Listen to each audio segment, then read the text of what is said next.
Programme میں خوش آمدید ناظرین. اس پروگرام کے اندر ہم آپ کے سامنے ایک تجزیہ پیش کر رہے ہیں, ایک جائزہ لے رہے ہیں ان تمام حالات کا جس کے نتیجے میں پاکستان اس نہج پہ کھڑا ہے کہ اب CIA کے لوگ آئیں گے اس کمپاؤنڈ کا باقاعدہ کی انسپیکشن کرنے کے لیے جہاں پر ایبٹ آباد میں اسامہ بن لادن مارا گیا. کہاں پر ہماری یہ پالیسی تھی کہ ہم اپنی سوورنٹی کا مکمل طور پر تحفظ کریں گے, اور کہاں پر یہ پالیسی ہے کہ ہم CIA کو اجازت دیں گے بقول امریکی صدر کے کہ آئے اور اس کمپاؤنڈ کا باقاعدہ اس کی انسپیکشن کرے. ہم اس نہج پر کیوں پہنچ گئے؟ یہ امریکہ کی غلامی کا معاملہ ہے یا اپنی کوتاہیوں کا معاملہ ہے؟ غلامی کے معاملے پر ہم بڑی بات کرتے ہیں اور کرتے رہنا چاہیے, اگرچہ میرا خیال ہے غلامی ذہنی زیادہ ہے اور ایکچول کم ہے. اپنی کوتاہیاں کیا ہیں؟ ہم نے دہشت گردوں کی پناہ گاہوں کے حوالے سے کبھی کوئی پالیسی مرتب کی ہی نہیں. میں نے آپ کو وقفے سے پہلے بہت سارے پینترے بتائے جو ہم بدلتے رہے ہیں. سوال وہی ہے کہ کیا آپ کی سرزمین پر سینکچریز موجود ہیں یا نہیں ہیں. ہم جواب کچھ اور دیتے رہے, جواب کا سلسلہ چلتا چلا جا رہا ہے. ایک جواب یہ بھی ہے کہ ہم نے نہ صرف جوابی شکوہ کیا, ترکی بترکی جواب دیے. ہم نے کہا کہ معلومات دو اور دہشت گرد لو, پھر ہم نے کہا کہ جزوی طور پر ہم مانتے ہیں, پھر ہم نے کہا کہ مکمل طور پہ انکار کرتے ہیں. اس کے ساتھ ساتھ ہم نے جوابی الزامات بھی دھرے, اور جوابی الزامات کیا ہیں؟ ہم یہ کہتے رہے کہ جی نہ صرف آپ لوگوں نے کوتاہی کی دوسری طرف, بلکہ آپ نے جانتے بوجھتے ہوئے بہت سی جگہوں سے چیک پوسٹیں بھی ہٹا دیں, جس کی وجہ سے وہاں سے لوگ جو ہیں وہ پاکستان کے اندر آنا شروع ہو گئے. ہم نے یہ بھی کہا کہ اہم ترین آپریشنز کے دوران آپ کی طرف سے باقاعدہ منہ پھیر لیا گیا جب وہاں کے افغانستان کے اندر صوبوں کے گورنرز نے باقاعدہ پاکستان کی طرف سے جانے والے دہشت گردوں کو اور مزاحمت کاروں کو پناہ دی, ان کو راشن دیا, ان کو بندوقیں دیں, ان کو باقاعدہ ٹرین کیا. باجوڑ کے حوالے سے یہ بڑی باتیں ہوتی رہیں, اور یہ سب کچھ آپ کی ناک کے نیچے ہوتا رہا, اور آپ نے اس کو انکریج کیا, آپ نے ان لوگوں کو ٹرین کیا, آپ نے پاکستان کے اندر لانچ کیا. اور ظاہر ہے بین الاقوامی فورسز کی مدد یا بین الاقوامی فورسز کی کنائیونس کے بغیر یہ سب کچھ نہیں ہو سکتا. اور اب آپ ہم پر الزام لگاتے ہیں کہ یہاں پر سینکچریز موجود ہیں. آپ نے خود ان لوگوں کو انکریج کیا ہے ہماری ٹیریٹری میں آنے میں, تو اب آپ ہم پر الزام نہ لگائیں. آپ کو اپنے گریبان میں جھانکنے کی ضرورت ہے. باقاعدہ پالیسی کے طور پر ہم نے یہ آرگومنٹ بہت ساری میٹنگز کے اندر استعمال کیا. ان تمام آرگومنٹس میں اور جو آگے آئیں گے اس میں کوئی قباحت نہیں ہے.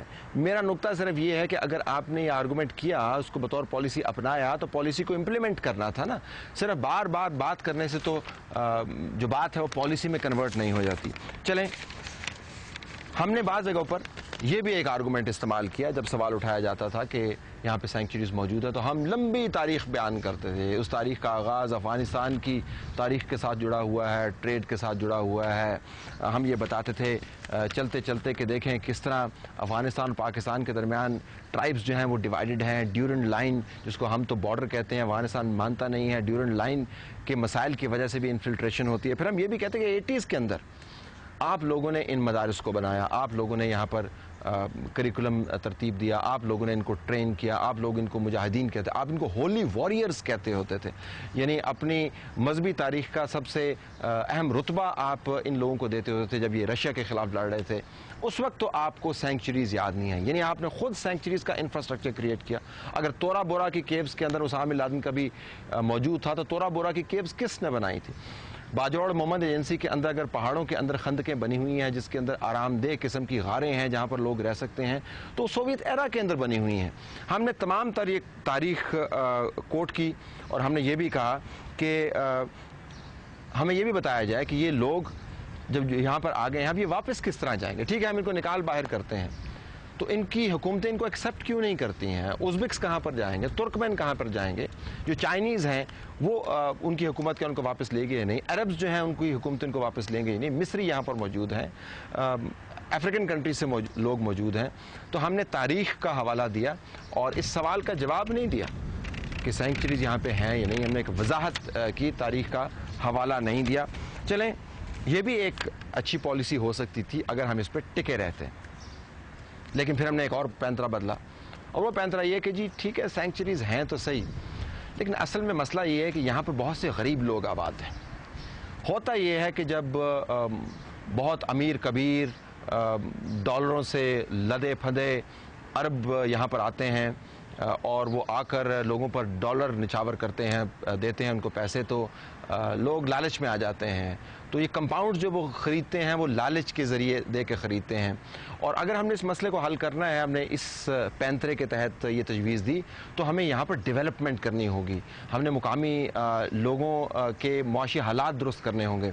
تو ابھی سینکچریز کی بات نہ کیجیے, آپ ہم سے غربت دور کرنے کی بات کیجیے. جب غربت دور ہو جائے گی تو سینکچریز جو موجود ہیں وہ بھی دور خود بخود ہو جائیں گی.